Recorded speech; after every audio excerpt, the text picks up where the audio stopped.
Assalamualaikum warahmatullahi wabarakatuh. Para pemirsa yang dirahmati Allah Subhanahu wa taala. Ada dua hubungan yang harus dibina di dalam Al-Qur'an. Di dalam surat Ali Imran ayat 112, Duribat alaihimuz zillatu ainama sukifu. Mereka itu diliputi kehinaan dimanapun mereka berada. Illa bihablim minallah wa hablim minan nas. Kecuali yang membina hubungan dengan Allah dan juga membina hubungan dengan manusia. Membina hubungan dengan manusia itu adalah disebut dengan ukhuwah. Ukhuwah itu ada terbagi beberapa bagian. Yang pertama adalah ukhuwah Islamiyah. Yang kedua ada ukhuwah insaniyah atau ikhwah basariyah. Yang ketiga adalah ukhuwah wataniyah.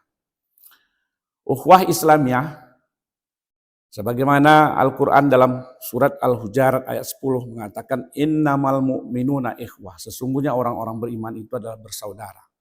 Bersaudara seiman, bersaudara seakidah.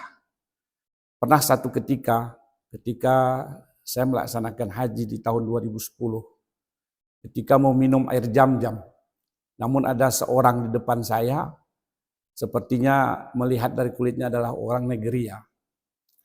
Lalu saya antri di belakangnya, ternyata dia mengisi minuman dan minuman itu diberikan untuk saya. Saya minum, kemudian saya tunggu lagi, saya pikir yang keduanya adalah untuk dia. Ternyata dia berikan juga yang keduanya untuk saya. Kami tidak kenal dan juga tidak satu bahasa, tapi ada rasa ikhwah di sana. Ada rasa persaudaraan, walaupun bahasa dia saya nggak paham dan bahasa saya dia tidak paham. Tapi ada rasa kontak di batin, itulah persaudaraan umat Islam. Kemudian ini yang harus dibina. Barangkali sebentar lagi kita menghadapi bulan puasa, bisa jadi ada perbedaan menentukan awal bulan Ramadan. Saudara kita Muhammadiyah barangkali sudah ditentukan dan nanti ada nunggu dari pemerintah adalah menunggu sidang isbat. Bisa jadi tahun ini berbeda, namun kita adalah saudara, jangan perbedaan itu diperbesar tapi kita cari persamaannya.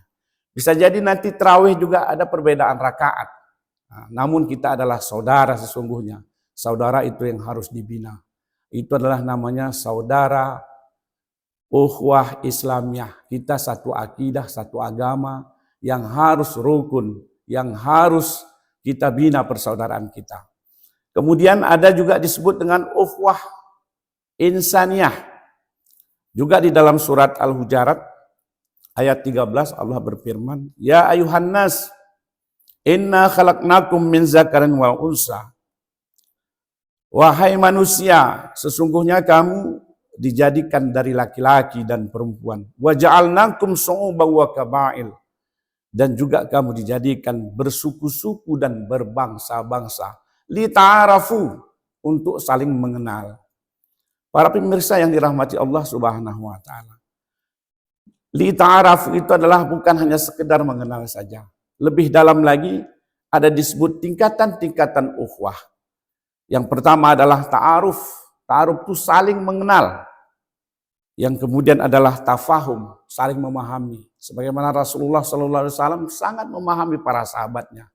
Itulah dengan ukhuwah yang dirasakan begitu akrabnya. Dia paham terhadap sahabatnya itu. Bahkan setiap sahabat ada gelarnya masing-masing.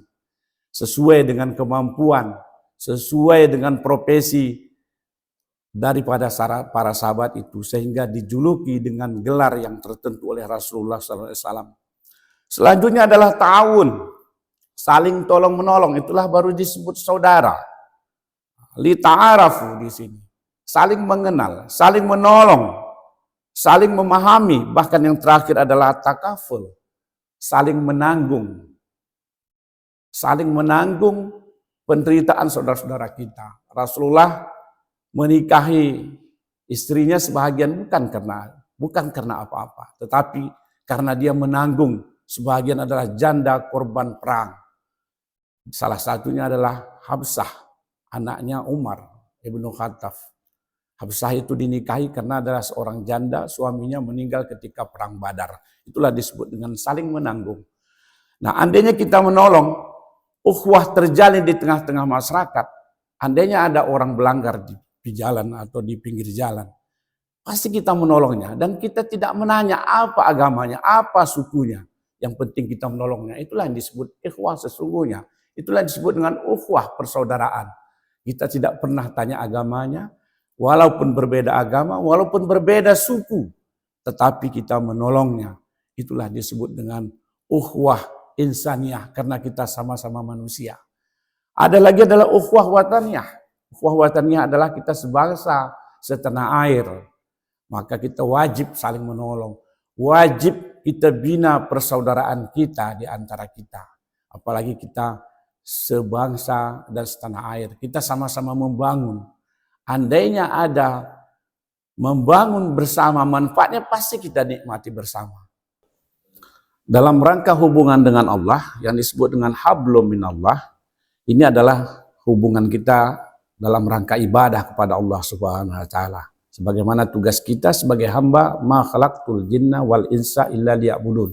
Tidak kujadikan jin dan manusia kecuali untuk beribadah kepada aku. Nah, salah satu hubungan dengan Allah, salah satu rangkaian dari ibadah adalah zikir. Nah, sebagaimana judul yang diberikan kepada saya, kaitan ukhuwah dengan zikir. Zikir itu adalah connectivity kepada Allah. Ada hubungan connect kita dengan Allah. Sebagus apapun HP kita, kalau tidak punya sinyal, maka itu tidak baik. Kenapa? Tidak ada hubungannya. Yang penting ada sinyalnya. Yang penting ada hablum minallah, ada hubungan kita kepada Allah. Untuk membina hubungan kepada Allah adalah salah satunya zikir. Itu adalah mengingat Allah Subhanahu wa taala. Nah, untuk melaksanakan ukhuwah, hablum minan nas tadi, seluruhnya rangkaian kegiatan itu. Kenapa kita membina ukhuwah Islamiyah? Kenapa kita membina ukhuwah insaniyah? Hubungan sesama manusia, walaupun kita tidak pernah menanya sukunya, tidak pernah menanya agamanya apa, dan bangsa dari mana dia, yang penting itu adalah saudara kita. Dan begitu juga ukhuwah wataniyah, kita adalah sebangsa dan setanah air. Membina ukhuwah ini keseluruhannya adalah sesungguhnya dalam rangka ibadah kepada Allah Subhanahu wa taala. Kenapa? Kita melaksanakan perintah Allah, karena melaksanakan perintah adalah satu kewajiban bagi kita, maka semua ini adalah tujuannya juga dalam rangka hablum minallah. Kita perbaiki hablum minan nas kita juga adalah dalam rangka tugas kita hablum minallah. Demikian para pemirsa yang dirahmati Allah Subhanahu wa taala, barangkali itu yang dapat saya sampaikan, lebih dan kurang mohon maaf. Billahi taufik wal hidayah. Assalamualaikum warahmatullahi wabarakatuh.